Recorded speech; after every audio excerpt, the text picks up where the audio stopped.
have a disability rating and you're going for an increase, is poking the bear really the right thing to do? And the answer is yes and no. Okay, so I understand that the term poking the bear is kind of relevant in this situation, but realistically, there's no such thing as poking the bear. If you have a percentage rating on a disability or several, I don't think poking the bear is really the terminology to use if you want to make an increase in one of these areas. Now, there's being selfish with your VA claims and saying, well, I think I should just get more money out of this. And then there's actually looking at all your evidence, your diagnoses, and saying, there's something missing or something was denied. And sometimes that lands on the veteran. If your claim was lower in the first place and you didn't go through the appeals process, there was a given timeline to have to do that. And unfortunately, a lot of people don't know this. But on top of that, if your claim is set in stone, you have to understand that that is the rating that they have granted you. It is a privilege to have this rating, and you shouldn't poke the bear for something that you think you need more of. Now, on the flip side of this coin, if you're actually going to go for an increase, it should be pretty relevant to you that you have a noticeable difference in a current rating, or you making a new rating as a secondary claim. And with that, there's really no poking the bear, because if you have the evidence and the diagnosis, you can freely submit another claim as a secondary to a condition that you currently have. And there's no harm in doing this. You shouldn't fear a reduced rating if you actually have a diagnosed condition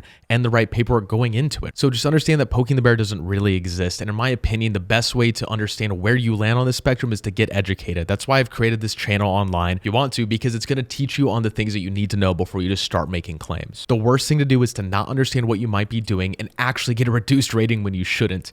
That is what people assume poking the bear means, but really, if you're educated, none of this will happen.